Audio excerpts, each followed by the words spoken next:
성도 여러분 반갑습니다. 음년교회를 섬기고 있는 김웅설 목사입니다. 오늘 여러분들과 함께 나눌 말씀은 시편 37편 7절부터 11절까지 있는 말씀입니다. 오늘 이 말씀을 통해서 진정한 영향력은 온유에서 나온다라는 제목을 가지고 여러분들과 함께 은혜를 나누고자 합니다. 오늘 여러분들과 함께 나눌 그 주제는요, 온유입니다. 아시다시피 온유라고 하는 그 인격적 덕목은 산상보훈의 그 팔복 가운데 나오는 말씀이기도 합니다. 그래서 예수님께서 분명히 말씀하셨습니다. 온유한 자는 복이 있다. 우리는 온유하면 굉장히 허약하고 그리고 나약한 그 이미지를 떠올리게 됩니다. 하지만 성경에서 말하는 온유는 사실은 엄청난 그 훈련과 연단을 통해서 얻게 되는 그런 강함에서 나온다라고 하는 사실을 밝히고 있습니다. 우리나라 사람들은 이런 말을 하죠. 목소리 큰 사람이 이긴다. 그런 말들을 합니다. 일단 목소리가 커야 손해보지 않고 주도권을 쥘 수 있다. 뭐 그런 의미입니다.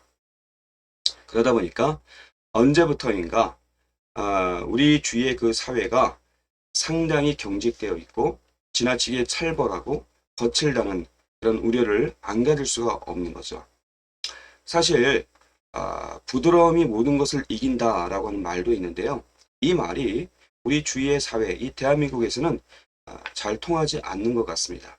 여러분, 부드러움이 모든 것을 이기는 것이 아니라 거칠고 목소리 큰 사람이 이기는 사회, 여러분 어떻게 생각하십니까? 이것은 굉장히 가슴 아픈 일입니다. 아니, 심하게 말하면 그건 조폭사회이겠죠. 자, 이러한 현실 속에서 오늘 우리가 생각해보자 하는 이 성령의 8번째 열매, 이 온유는 더욱더 중요한 의미를 가진다라고 할 수가 있습니다. 성경이 말하는 그 온유는요, 크게 두 종류로 나누어서 생각할 수 있습니다. 하나는 뭐냐면 상태로서의 온유이고요. 또 다른 하나는 행위로서의 온유입니다. 갈라디아서 5장 23절에 나오는 이 온유라고 하는 그 단어는 원어로 보면 이 프라우테스라는 단어입니다. 이 단어는 어떤 뜻을 갖고 있냐면 원래 길들여져 있는 야생동물의 성질을 나타낼 때 사용되는 단어입니다. 때문에 여기서 언급되고 있는 그 온유는 그저 착하고 유순한 것을 말하지 않습니다. 즉, 훈련에 의해서 깎이고 다듬어져서 스스로 조절할 수 있고 절제할 수 있는 그 힘이 생긴 상태가 성경이 말하는 온유다라고 할 수 있는 거죠. 제가 이 프라우테스라고 하는 단어를 좀 묵상을 하면서 예전에 읽었던 책이 하나가 있는데요. 그 뭐냐면 칭찬은 고래도 춤추게 한다라는 그 책이 떠올랐습니다. 그 책의 배경이 된 미국 올랜드 시월드에 가보면요. 지금도 이 범고래 쇼가 벌어진다고 그래요. 범고래는 원래 아시다시피 식인고래입니다. 그러니까 원래는 굉장히 위험한 식인고래라는 거죠. 그런데 잘 훈련시켜서 정말 순한 양처럼 만들어 놓은 겁니다. 원래 무서운 식인고래가 노련한 조련사의 손에 붙잡혀서 순한 양처럼 온순해 있는 그 상태, 이것이 바로 성경이 말하는 온유다라고 하는 거죠. 자, 이런 맥락에서 본다면 우리 모든 그리스도인들은 노련한 조련사 되시는 그 하나님의 손에 붙들려서 훈련되어가는 존재다라고 할 수 있습니다. 여러분, 우리가 흔히 영성훈련이라고 하는 말들을 합니다. 근데 영성훈련이라고 하는 것이요, 다른 게 아닙니다. 조련사 되시는 하나님에 의해서 나의 인격이 조금씩 다듬어져가는 그 훈련, 그 인격 훈련이 바로 영성 훈련입니다. 그런데 뭐 영성 훈련하면 어디 뭐 깊은 산 속에 들어가서 돛 닦고 방언 터지고 뭐 이런 거 생각하는데 그런 거 아닙니다. 영성 훈련은 하나님에 의해서 나의 인격이 조금씩 다듬어져가는 그러한 상태다라고 하는 것입니다. 여러분, 성경에 나오는 그 인물들 가운데 그 모세를 한번 생각해 보시기 바랍니다. 모세는 바로의 궁전으로 그 입양이 되어서 그때 왕실 훈련을 받아왔습니다. 그런데 그 최고의 그 왕실 훈련이 모세를 인격적으로 다듬어 주었느냐? 그렇지 못했습니다. 오히려 혈기 넘치는 그 성격 때문에 애굽 사람을 때려 죽이는 그런 폭력적인 성향을 그대로 드러냈습니다. 그리고 그 일로 인해서 모세는 무려 40년 동안이나 광야에서 하나님의 손에 의해서 인격 훈련을 받게 되는데, 그 결과 모세가 어떻게 변했느냐? 민수기 12장 3절에 보면 거기 이렇게 표현하고 있습니다. 이 사람 모세는 온유함이 지면의 모든 사람보다 더하리라. 자, 그러니까 왕실 훈련으로 채워지지 않았던 이 인격적 훈련이 하나님의 손에 붙들리니까 비로소 이 인격 훈련이 가능해졌다라고 하는 거죠. 그런데 하나님 손에 붙들려서 훈련받았던 이 모세의 경우와는 정반대의 상황도 성경에 나타나고 있습니다. 우리는 그것을 사사기에서 볼 수가 있는데요. 성경에서 사사기만큼 정말 읽기가 민망하고 폭력적인 부분도 아마 없을 겁니다. 요즘으로 치자면 19세 미만 관람 불가 폭력 영화의 한 장면과 같은 그러한 일들이 수도 없이 드러납니다. 예컨대 토막살인도 나타나고요. 불륜도 나타납니다. 온갖 잔인한 폭력과 타락이 난무했던 그 시대가 바로 사사시대였습니다. 자, 그런데 도대체 사사시대 때 그토록 끔찍한 타락이 일어나게 됐는지, 왜 일어나게 됐는지 하나님께서는 한마디로 설명을 합니다. 그 말씀이 뭐냐면 사사기 17장 6절에 보게 되면요, 이렇게 표현하고 있습니다. 그때에는 이스라엘에 왕이 없었으므로 사람마다 자기 소견에 옳은 대로 행했다. 그리고 또 25절에 보니까 하나님께서는 똑같은 말씀을 다시 한번 반복하시는데요. 그때에 이스라엘 왕이 없으므로 사람이 각기 자기 소견에 옳은 대로 행했다. 저는 이 사사시대에 대한 하나님의 이런 진단을 읽을 때마다 이 말씀이 꼭 하나님의 절규처럼 느껴집니다.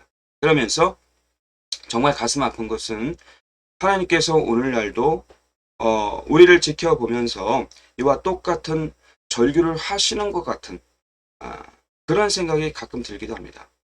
지금 우리 주의 모습을 한번 생각해 보십시오. 우리 주의 모습을 한번 잘 보시기 바랍니다.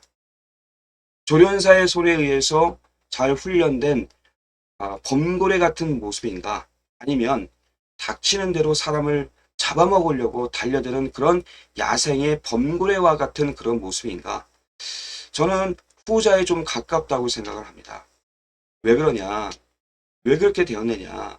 그건 다름 아닌 우리의 마음속에서 하나님을 몰아내버렸기 때문에 그렇습니다. 자이든 타이든 우리는 주의 환경에 영향을 받습니다. 즉 포스트 모더니즘이라든가 다원주의라든가 인본주의의 그 물결에 휩쓸려서 우리의 조련사 되시는 그 하나님을 우리의 마음에서 쫓아낸 겁니다. 즉 하나님이 필요 없다는 거죠.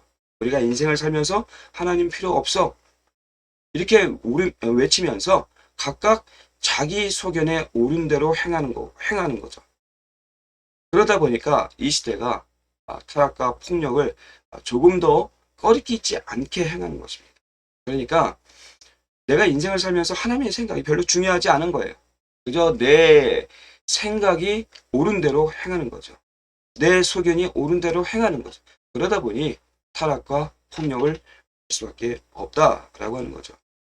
그런 거 보면 세상 사람은 두 종류로 구분할 수 있다고 생각합니다. 하나는 모세처럼 자신을 연단시키고 다듬어주는 조련사가 있는 인생. 그리고 또 하나는 사사시대의 사람들처럼 자신의 거친 그 성격, 성정을 다듬어줄 조련사가 없는 인생. 여러분은 과연 어떤 인생을 살고 계십니까? 우리가 누군가의 손에 의해서 훈련받을 수 있다는 것. 저는 그 자체가 우리에게 은혜고 축복이라고 생각합니다. 내가 인간적으로 존경하고 신뢰하는 그 한 사람도 어떻습니까? 나의 인생에 아주 지대한 영향을 끼치게 됩니다. 하물며 가장 뛰어난 조련사 되시는 그 하나님께서 나를 다듬어주고 계시는데 어떻게 내가 인생을 내 소견대로 내 생각대로 함부로 살 수 있겠습니까? 그럴 수 없는 거죠. 행복한 누림이라고 하는 그 책이 있는데요. 그 책에 보니까 온유를 정의를 했는데 어떻게 정의를 했느냐? 온유를 고집 꺾기다라고 정의한 것을 보았습니다. 아주 실제적이고 멋진 정의라고 생각했습니다. 여러분, 누가 나의 고집을 꺾을 수 있겠습니까? 이게 쉽지가 않거든요. 근데 그것은 조련사 되시는 하나님이 꺾을 수밖에 없는 거예요. 이것이 바로 상태로서의 온유입니다. 즉 조련사 되시는 하나님에 의해서 나의 인격이 조금씩 다듬어져 있는 그 상태, 그것이 바로 성경이 말하는 온유입니다. 온유의 덕목입니다. 자, 그런가 하면, 자, 앞에서는 제가 상태로서의 온유를 말씀드렸는데, 이제 그런가 하면 행위로서의 온유도 있습니다. 고린도전서 13장을 통해서 살펴볼 수 있는데요.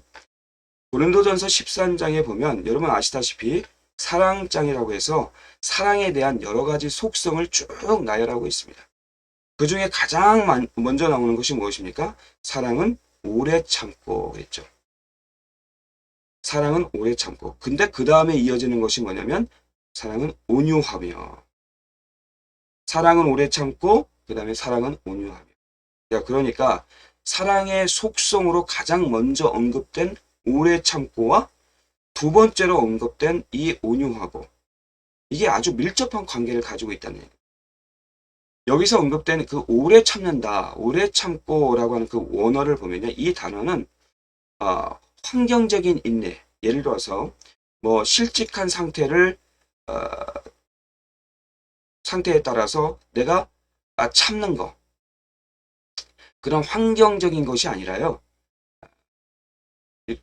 또 중병이 들었을 때 참아내는 그 인내를 말하는 것이 아니고요. 여기서 말하는 그 인내는, 이 오래 참고는 관계적인 그런 인내입니다. 관계적인. 사람과 사람과의 관계 속에서 참는 것. 인간관계 속에서 다른 사람에게 받은 상처를 견뎌내는 그 힘을 말하는 겁니다.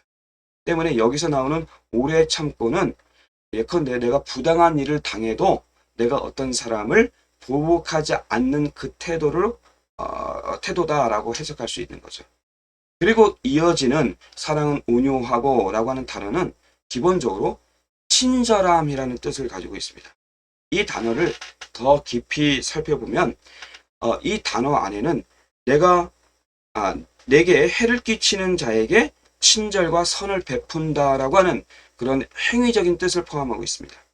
때문에 앞에 나오는 오래 참고가 자신에게 해를 끼치는 사람에 대해서 소극적인 대처라 라고 한다면, 그냥 참는 것이다 라고 한다면, 그 다음에 나오는 온유하고 라고 하는 것은 그런 소극적인 대처가 아니라 여기서 더 나아가서 그런 사람에게조차 적극적으로 선을 베푸는 태도를 말한다 라고 하는 거죠. 이것이 바로 행위로서의 온유입니다.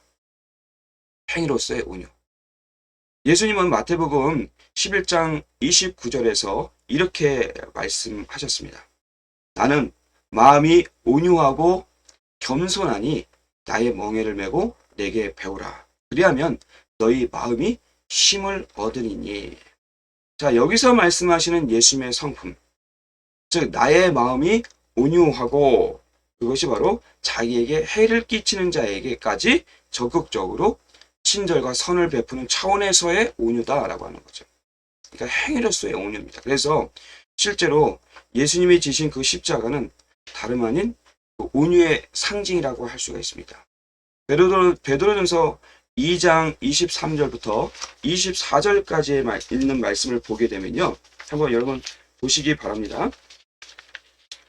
거기에 보게 되면 이렇게 표현되어지고 있습니다.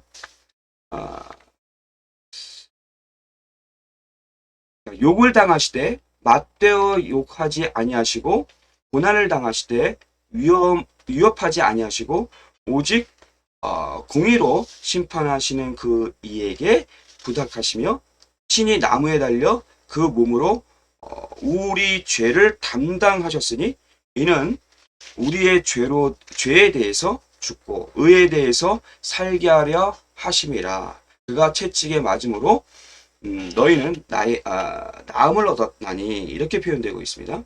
자, 이게 무슨 얘기냐면 예수님께서 욕을 당하시되 욕하지 않으셨다는 얘기예요. 고난을 당하시되 위협하지 않으셨다는 얘기예요. 즉 인내를 말하는 것이죠. 사람과의 관계 속에서 인내를 말하는 것입니다. 또 오직 하나님께 모든 것을 맡기고 친히 나무에 달려서 그 몸으로 우리의 죄를 담당해 주셨습니다. 즉 온유를 말하고 있는 겁니다. 그러니까 결국 예수님의 십자가라고 하는 것은 고린도전서 13장에서 말하는 인내와 온유의 결정체인 거죠. 즉 우리가 아직 죄인 되었을 때, 우리가 아직 원수 되었을 때 예수 그리스도께서는 인내와 온유의 결정체인 십자가에서 죽으심으로 우리를 향하신 그분의 사랑을 확증해 주셨다라고 하는 거죠. 예컨대 사랑의 원자탄이라고 그런 별명으로 유명한 그 손양원 목사님이 계십니다. 그 손양원 목사님께서는 자기 두 아들을 그 두 아들을 죽인 그 원수를 용서한 것뿐만 아니라 그 원수를 어떻게 하셨습니까? 자신의 양자로 삼았잖아요. 즉 자기 두 아들을 죽인 그 원수를 용서하는 것. 이것이 고린도전서 13장에서 말하는 인내에 해당되는 겁니다. 그런데 거기서 그치지 않았죠. 거기서 그치지 않고 그 아들을 양자 삼아 주는 것. 이것이 인내 다음에 나오는 온유에 해당되는 겁니다. 그러니까 이 인내와 온유의 그 조화를 이루게 될 때 우리는 이 땅에서 온전한 그리스도의 삶을 드러낼 수 있다라고 하는 거죠. 즉 그때 비로소 온전한 그리스도의 향기를 드러낼 수 있는 것입니다. 무슨 뭐 종교적인 행위를 한다고 해서 예배드리고 뭐 기도한다고 해서 온전한 그리스도의 삶을 드러내는 것이 아니라 실제적인 삶 속에서 온전한 그리스도의 향기를 드러내는 것이다 라고 하는 겁니다. 따라서 우리에게 두 종류의 은사, 즉 노련한 조련사 되시는 하나님의 손에 붙들려서 인격이 다듬어지는 그런 상태로서의 온유, 그것과 내게 해를 끼치는 사람에게조차 적극적으로 친절을 베풀고 선을 베풀 수 있는 그 행위로서의 그 온유, 이 모두가 다 필요하다는 겁니다. 그렇다면 우리가 이 같은 성령의 열매로서의 이 온유의 인격적 덕목을 소유하게 된다면 우리가 살아가면서 인생을 살아가면서 과연 어떤 유익이 있을까? 온유는요 우리에게 두 가지 능력을 가져다 준다는 점에서 유익이 있습니다. 첫 번째 능력은 뭐냐면 먼저는 내적인 힘입니다. 즉 온유는 우리에게 영적 복구 능력을 가져다 준다는 얘기입니다. 사실 뭐 아무리 훈련을 잘 받은 사람이라 할지라도 그것을 완벽을 뜻하는 것은 아닙니다. 예컨대 성경에 나오는 그 모세 있잖아요. 모세가 그의 온유함이 이 땅의 모든 사람마다 더하다라고 하는 아주 명예로운 그 평가를 받았는데 그렇다고 해서 그것이 그의 완벽함을 증명하는 것은 아니었습니다. 실제로 민수기 20장에 보게 되면 광야의 여정 가운데에서 백성들이 계속해서 막 불평불만을 합니다. 막 물을 달라고 요구하니까 모세가 화가 나가지고 지팡이로 반석을 두 번이나 막 거칠게 내리치면서 굉장한 혈기를 부리는 그 장면이 나옵니다. 또 다윗도 마찬가지입니다. 이 성경에 나오는 믿음의 인물이라고 할 수 있는 이 다윗도 젊은 시절에 사울의 그 난폭함을 온유함으로 잘 극복해냈습니다. 인격적으로 굉장히 다듬어져 있었죠. 그런데 그럼에도 불구하고 그 다윗이 나중에 실족을 해서 어떻게 되었습니까? 한 가정을 깨트리고 살인까지 저지르는 그런 말할 수 없는 그런 죄악과 절망의 골짜기로 떨어진 적이 있었거든요. 그러니까 모세나 다윗이 온유할 수 있었던 것은 뭐 그들이 완벽해서가 아닙니다.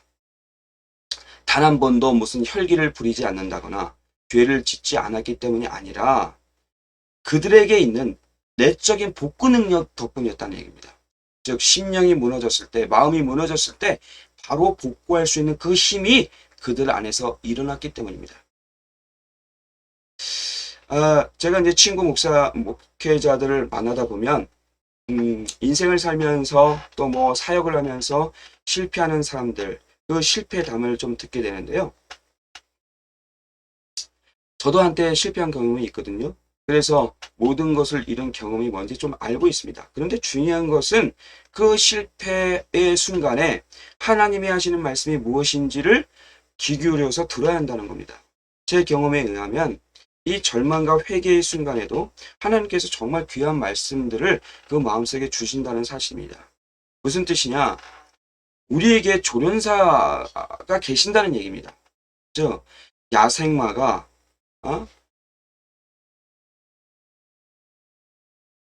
있어서만 하나님을 맛보는 것이 아니라 우리가 이렇게 생각을 좀 해볼 수 있습니다. 자, 야생마가 온순하게 잘 길들여졌다가 한 번씩 그 야성이 어떻습니까? 드러나서 제멋대로 날뛰게 되면 조련사는 어떻습니까? 가만히 있지 않죠. 어떻습니까? 야생마의 고삐를 죄고 다시 훈련을 시켜서 이전보다 더 온순하고 더 잘 길들여진 그 동물로 만들어가게 되는 거죠. 그러니까 내 안에서 거친 야성이 순간순간 튀어나올 수 있습니다. 그런데 그때마다 조련사 되시는 그 하나님의 손에 의해서 다시 다듬어지는 겁니다. 조련사의 손에 붙들려 있을 때 그 손으로부터 다시 한번 회복될 수 있는 그 내적 복구 능력이 부어지는 거죠. 이것이 바로 온유한 자가 누리는 능력이라고 할 수 있습니다. 즉 온유함은 내적으로 영적 복구 능력을 가져다 주는 그 유익이 있다라고 하는 거죠. 이것이 첫 번째 유익입니다. 두 번째 온유가 주는 그 유익은 뭐냐면 외적인 힘입니다. 외적인 힘. 자, 온유가 주는 첫 번째 유익이 내적인 힘, 그러니까 영적인 상태를 복구할 수 있는 능력이라고 한다면 두 번째 유익은 외적인 힘입니다. 즉 세상을 향한 진정한 영향력을 가져다 준다라고 하는 거죠. 즉 영향력을 발휘할 수 있는 힘을 준다는 거죠. 그건 뭐 제가 주장하는 것이 아니라 성경에서 분명히 말씀해 주고 있습니다. 예수님께서 산상수훈에서 이런 말씀하셨습니다. 마태복음 5장 8절 말씀 보게 되면 온유한 자는 복이 있나니 그들이 땅을 기업으로 받을 것이다. 땅 좋아하는 우리나라 사람들이 이 말씀을 알고 있다면 아마도 서로 온유하기 위해서 애를 쓸 거예요. 땅을 준다고 그러니까요. 예수님은 온유한 자가 땅을 기업으로 받을 것이다 분명히 말씀하고 있어요. 이 말씀은 사실 오늘 우리가 읽은 시편 37편 11절 말씀을 잘 인용한 말씀이기도 합니다. 거기에 말씀을 보게 되면 자, 오늘 우리가 읽은 말씀 37편 시편 30절 11절 말씀에 보면 그러나 온유한 자들은 땅을 차지하며 풍성한 화평으로 즐거워하리라. 자, 성경에서 땅이라고 하는 것은 굉장히 중요한 개념 중에 하나입니다. 즉 눈에 보이는 가시적인 것을 통해서 눈에 보이지 않는 하나님의 약속이 이런 것이다 라고 하는 것을 아주 명확하게 설명하는 하나의 도구로서 종종 땅이 사용되어지기도 합니다. 창세기 13장에서 하나님이 아브라함에게 주시는 약속도 이와 같은 맥락에서 이해할 수 있습니다. 창세기 13장 14절부터 15절까지 있는 말씀을 보면 롯이 아브라함을 떠난 후에 여호와께서 아브라함에게 이르시되 너는 눈을 들어 너희 있는 곳에서 북쪽과 남쪽 그리고 동쪽과 서쪽을 바라보라. 보이는 땅을 내가 너와 내 자손에게 주리니 영원히 이르리라. 자, 여기서 하나님이 아브라함에게 약속하신 땅, 그 땅은 1차적으로 장차 이스라엘 백성들이 누리게 될 가나안 땅을 말합니다. 그러나 땅의 개념을 확장해서 생각을 해보면 2차적으로는 이 땅은 곧 하나님의 나라로 해석할 수 있습니다. 하나님의 나라. 때문에 산상수훈에서 예수님이 말씀하신 온유한 자가 땅을 기업으로 받는다라고 하는 것은 두 가지로 해석할 수가 있어요. 하나는 우리가 하나님의 온유를 덧입게 되게 되면 하나님의 나라를 맛볼 수 있다라고 하는 거죠. 즉 죽어서만 하나님의 나라를 맛보는 것이 아니라 우리가 온유하게 되면 내가 발을 디디고 있는 이 땅에서도 하나님의 나라를 맛볼 수 있다라고 하는 겁니다. 이 말을 뒤집어서 생각하면 하나님의 나라를 정말 누리고 싶다면 어떻게 해야 된다는 겁니까? 온유한 사람이 되어야 된다는 뜻이기도 합니다. 그만큼 온유가 중요한 겁니다. 그런가 하면 두 번째로 생각할 수 있는 이 말씀의 의미는 세상을 향한 그리스도의 영향력을 뜻하는 것입니다. 영향력. 이건 굉장히 중요한데요. 예를 들어서 모세가 광야 훈련을 거쳐서 이 세상에서 가장 온유한 자다라고 하는 평가를 얻게 되는데, 그런데 40년 동안 광야에서 조련사 되시는 그 하나님의 손에 의해서 온유해진 그 모세의 그 온유의 힘이 과연 어디에 영향을 미쳤느냐? 바로 이스라엘 백성들이 애굽에 압제로 신음할 때 그 애굽에서 그들을 해방시키는 능력으로서 바로 이 온유가 사용되었다라고 하는 것. 자, 이런 관점에서 본다면 출애굽기를 우리가 살펴보게 되면 출애굽기는 의도적으로 모세의 그 온유함에 대조되는 개념 하나를 등장을 시킵니다. 그게 뭐냐면 바로의 그 애굽의 왕 바로의 완악함입니다. 그러니까 우리가 출애굽기를 쭉 보게 되면요, 거기에 보면 바로의 완악함이 모세의 온유함과 이렇게 대치하고 있는 모습을 보게 됩니다. 그러니까 출애굽기는 조련사 되시는 하나님의 손에 의해서 다듬어진 모세의 그 온유함과 세상을 상징하는 바로의 완악함, 이 두 세력의 대결로 볼 수 있다라고 하는 거죠. 우리가 여기서 얻을 수 있는 교훈은 뭐냐면, 오늘날도 이 세상은 마치 모든 권력과 물질과 힘을 다 쥐고 있던 그 애굽의 바로처럼 완악함으로 우리를 공격합니다. 위협하고 있습니다. 자, 이러한 현실 속에서 우리가 어떻게 맞서야 될 것인가? 과연 우리가 바로처럼 똑같이 힘을 가지고 완악함으로 대응할 수 있을 것인가? 예컨대 우리가 더 큰 힘을 기르고 더 많은 돈을 모아서 더 강대한 왕국을 세워서 세상과 맞서야 되느냐? 그것은 하나님이 원하시는 방법이 아니라는 겁니다. 출애굽기에서 바로의 완악함에 대항했던 그 힘은요, 다른 게 아니었어요. 그것은 강력한 권력에 기댄 바로의 완악함에 결코 대항할 수 없는 거였어요. 그 권력, 이 강함이라고 하는 것은 바로 이 모세의 온유함이었다는 겁니다. 즉, 조련사 되시는 하나님의 손에 다듬어진 그 모세의 그 온유함이 결국은 바로의 완악함을 이긴다라고 하는 것이 바로 출애굽기에 담긴 하나님의 교훈이라고 할 수 있습니다. 우리가 이 사실을 잘 기억해 둘 필요가 있습니다. 그러니까 우리가 세상을 살면서 돈으로 이기는 거 아닙니다. 권력으로 이기는 거 아닙니다. 목소리 크다고 이기는 것이 아닙니다. 그런 완악함으로 이길 수 없습니다. 무엇으로 이기느냐? 온유함으로 이겨야 된다라고 하는 거죠.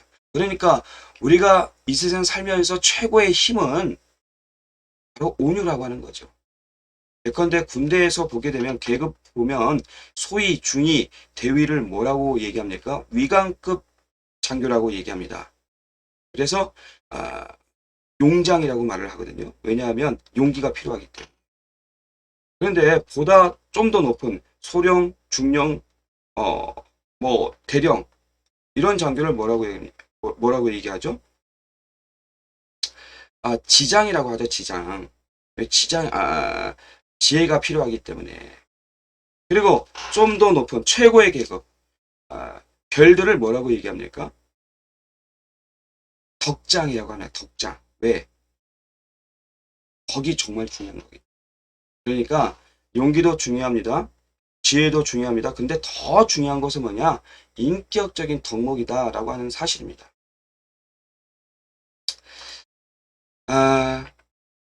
다시 한번 우리가 거듭해서 말씀드리지만, 우리가 세상을 향한 진짜 영향력을 회복하기 위해서는요, 우리가 먼저 온유의 그 능력을 경험해야 됩니다. 모세의 온유함이 바로의 완악함을 이긴다는 사실을 우리가 실생활 속에서도 경험해야 됩니다. 그러기 위해서는 반드시 여러분 성령님을 사모해야 됩니다. 왜냐하면 온유는 내 안에서 나오는 힘이 아니라 성령님이 주시는 그런 능력이기 때문에 그렇습니다. 그리고 십자가를 더 가까이 붙잡아야 합니다. 인내와 온유의 결정체가 바로 십자가 정신인데요. 이 십자가 정신이 내 안에서 더 깊이 각인될 때 그 온유의 능력이 살아날 수 있습니다. 여러분, 우리가 인생을 살면서 내게 아픔을 주고 상처를 주는 사람에게조차 오히려 배려와 호의를 베푸는 것이 주님이 주신 십자가의 정신입니다. 바로 그 태도가 우리 크리스찬들이 가져야 될 태도가 아니겠는가 생각을 해보게 됩니다. 성령의 사람이라면 결코 완악할 수 없습니다. 완악하다라고 하는 것은 그가 성령의 사람이 아니라는 것을 보여주는 하나의 증거이기도 합니다. 여러분, 이제 제가 말씀을 마치려고 합니다. 오늘 이 시간에 이 온유라고 하는 그 인격적인 덕목이 우리 믿는 사람에게 정말 왜 중요한지를 생각해 보았습니다. 우리의 조련사 되시는 하나님의 손에 의해서 다듬어지는 그 상태로서의 그 온유뿐만 아니라 더 나아가서 적극적으로 선을 베푸는 행동으로서의 그 온유를 가진 여러분들이 되시기 바랍니다. 그러면 우리가 세상 살면서 어떤 유익이 있느냐, 어떤 복이 임하느냐, 땅을 기업으로 받고 그것에서 화평을 누릴 수 있습니다. 하나님의 나라를 경험할 수 있는 거죠. 즉 내가 내딛고 있는 지경에서 하나님의 나라를 경험할 수 있습니다. 그것뿐만 아니라 온유함으로써 세상의 완악함을 이기는 진정한 그 영향력을 행사할 수 있게 된다라고 하는 거죠. 그게 바로 온유의 능력이라고 할 수가 있습니다. 여러분, 그 온유의 덕목을 우리가 잊고 우리가 이런 복을 함께 누릴 수 있는 저와 여러분 되시기를 주의 이름으로 축원합니다.